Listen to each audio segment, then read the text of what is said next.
Bueno, nos encontramos en la segunda parte del teórico sobre educación física y sexualidades y sus dimensiones.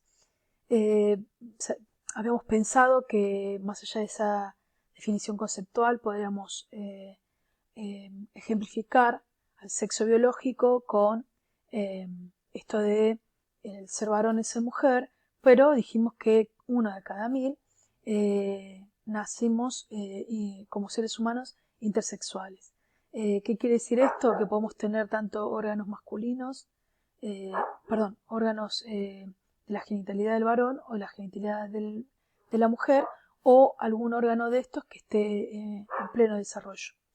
La identidad sexual o de género, también esto que decíamos de poder pensar no solamente lo cis, que me autopercibo mujer y tengo mis genitales de mujer, sino que comenzar a pensar una identidad de género que transgreda con el vestir, ¿sí? Con la sexualidad intervenida, ser bigénero, poder convivir con las dos identidades, en tanto no estereotiparlas.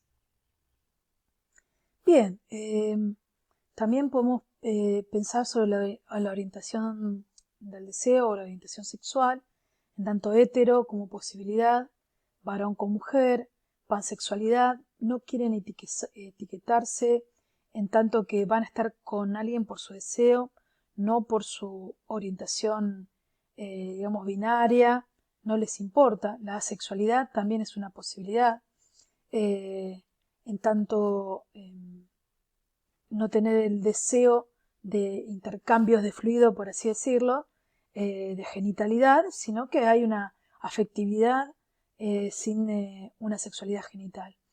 La homosexualidad, en tanto lesbianas, que el concepto viene de la isla de Lesbos, casualmente habrá sido un varón, dijo, bueno, mujeres, isla de Lesbos, en esa época había amazonas, tenían relaciones entre ellas, bueno, a las mujeres homosexuales le vamos a poner lesbianas.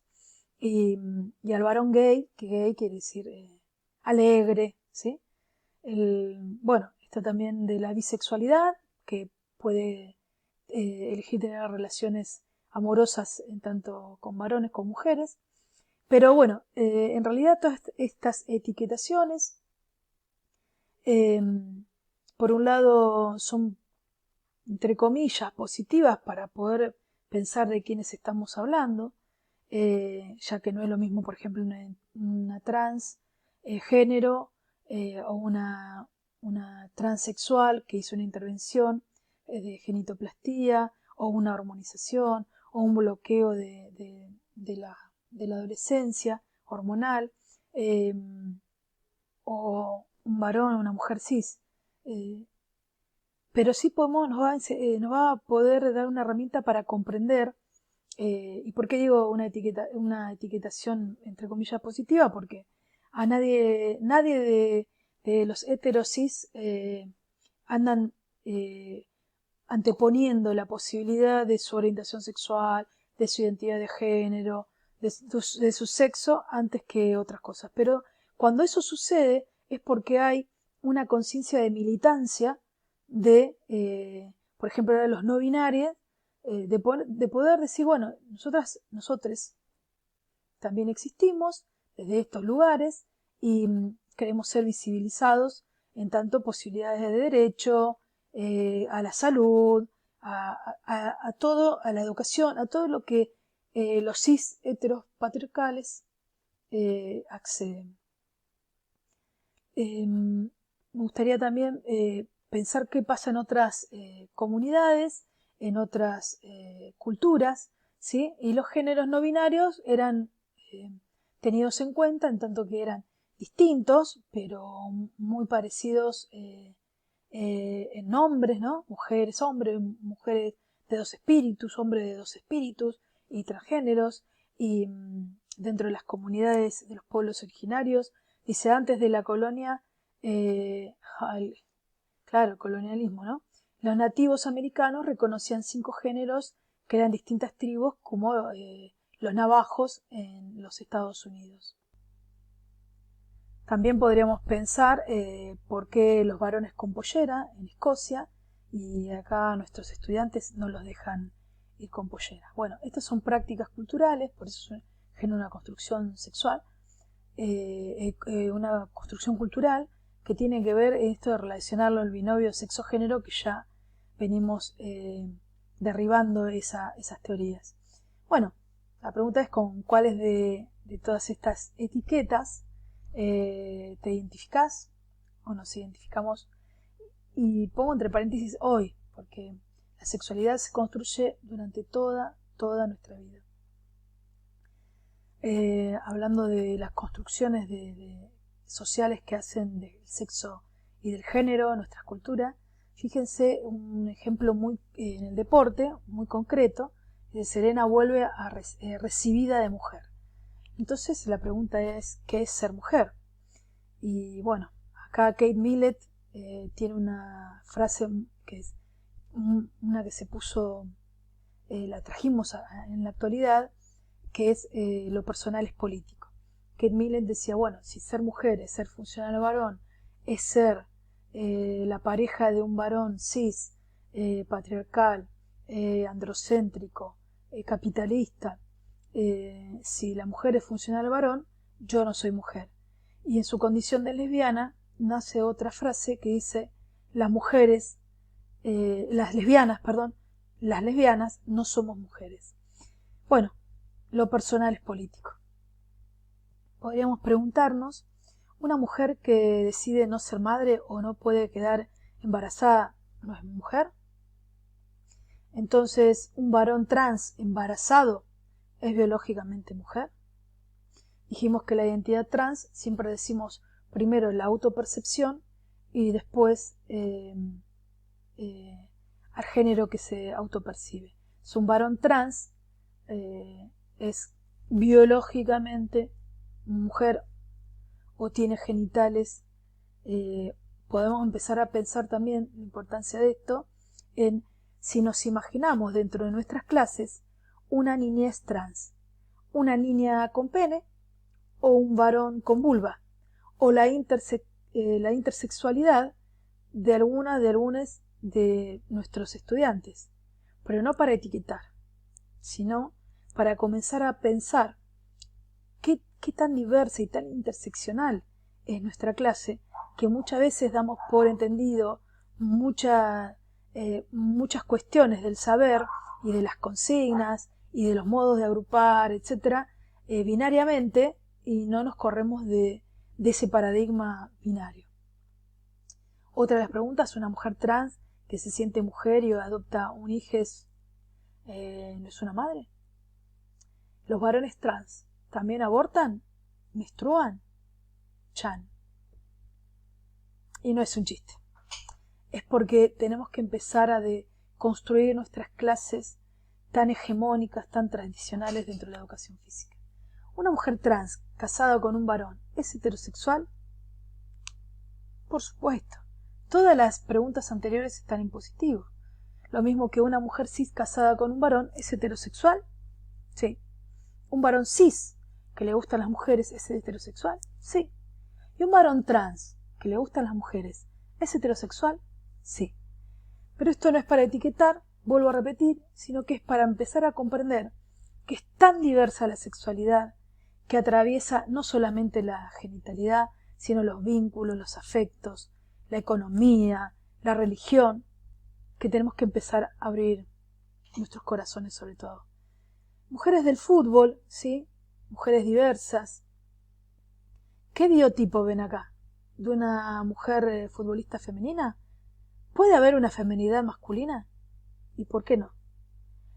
¿Por qué se tienen que hacer escuchar? ¿Ante quién? Ante el patriarcado. Ante el patriarcado. Esto fue la selección que, bueno, empezaron algunos cambios, pero todavía no son suficientes. Y podemos continuar con mujeres del fútbol, como con Mara Estefanía Gómez, que es una jugadora transexual, que representa en el día de hoy al Club Villa San Carlos de Berisso. Mujeres diferentes, mujeres árbitras. Se debutó en la primera árbitro transgénero del fútbol inglés. Como tantos años de tener que vivir desde lo que no se siente, ¿no? Entonces, bueno, les invito a ver el corto Está pasando. Lo pueden encontrar en mi canal de YouTube. Con Está pasando. Una de las cuestiones que tenemos que tener en cuenta es qué papel juega la ESI, la educación sexual integral, que ya cumple más años, 12 años, desde el 2006, y nos plantea valores irrenunciables, ¿no? Ejes irrenunciables de la ESI, como valorar la afectividad, respetar la diversidad, reconocer las perspectivas de género, cuidar del cuerpo y la salud, ejercer nuestros derechos. Y si nos ponemos a pensar de la afectividad, es todo, ¿no? Perdón. En tanto, posibilidades relacionales que tenemos de vincularnos. La diversidad en todo esto que hablamos anteriormente, como dimensiones de la sexualidad. Las perspectivas de géneros que nos van a aportar una mirada no binaria, una mirada de equidad entre los géneros. El cuidado del cuerpo y la salud. Imagínense una identidad trans teniendo que una identidad femenina, mujer trans que tiene o que ir a atenderse al médico y lo nombran por un nombre que no corresponde, sino y no por su nombre autopercibido. Y no tiene que ver solamente con la corporalidad, tiene que ver con la corporeidad, la subjetividad de sentirse mujer, y si va a un ginecólogo o a un proctólogo, y viceversa, un varón trans. Bueno, ¿cómo empezamos a pensar esos cuerpos dentro de la salud? Y bueno, y entre otras cuestiones, ¿no? Y ejercer nuestros derechos en tanto cis, en tanto hetero, en tanto trans, en tanto bi, en tanto intersexuales. Bueno, los medios de comunicación y las redes sociales aportan la facilidad de la diversidad, ¿sí? Acá tenemos a un varón y una mujer trans que han sido protagonistas en las redes, lamentablemente porque la han golpeado cuando la encontraron en la calle, a Kimei, y desde la identidad orgulloso plantea cuando se hizo una genitoplastía. Y bueno, acá en el Gutiérrez, que es el hospital primero de Latinoamérica que ha realizado intervenciones quirúrgicas.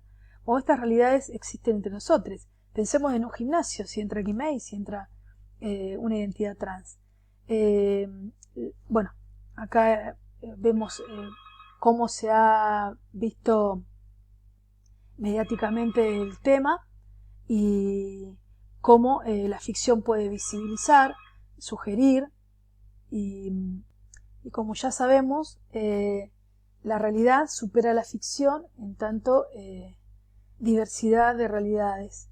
Y bueno, esto poder pensar que se visibiliza el tema, se sugieren algunas cuestiones, es esperanzador en algunas situaciones que han tenido mejor suerte con la salud, con el trabajo, con el estudio.